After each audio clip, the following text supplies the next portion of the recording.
I'm Christina Howard, outside of what can only be described as a marquee event for card-carrying Conservative members. Now, this is one of members' last opportunities to actually meet and speak with candidates in the run-up to their leadership convention.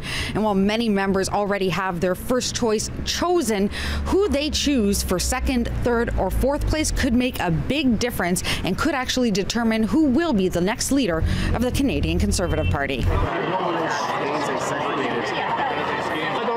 It was a packed house as leadership hopefuls tried to differentiate themselves from a crowded ballot. Many of the candidates here on stage are playing to a very narrow vision of our party, a party that plays to fear and prejudice and anti-immigrant sentiment. I'm here because I believe in you. I don't believe in a big fat government in Ottawa. When the great red wave swept across the GTA, taking a lot of my good friends here in Toronto with it, it stopped in Milton. I'm advocating a common sense idea that we interview each immigrant, refugee, and visitor coming to Canada and talk to them about our Canadian values.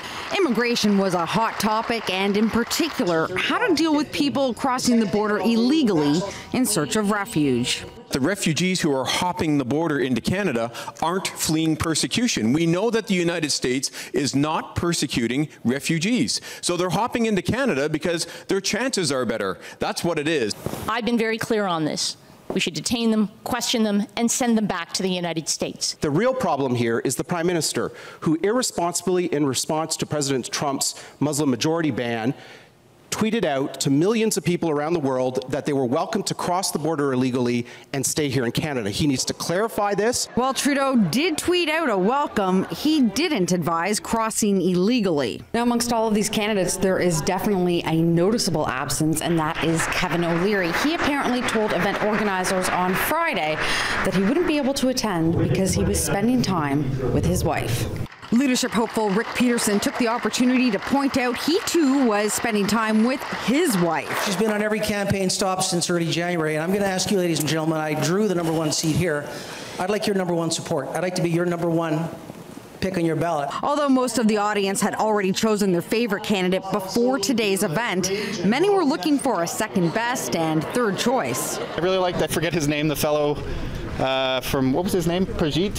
Deepak Obrey. Deepak, yeah, because he actually had a personality, had some ideas, and was cutting through the BS a little. He's referring to Deepak Obrey, the longest-serving Conservative MP in Parliament. Conservatives have always come up with great platforms, you know, but the Liberal Party has been stealing that all the time. I'm not going to vote for him, but I liked his, I would like to see more of that going forward. Now, the final debate is actually scheduled for April 26th in Toronto. The leadership convention itself, well, that's May 27th. Near Yonge and Eglinton, Christina Howard, City News.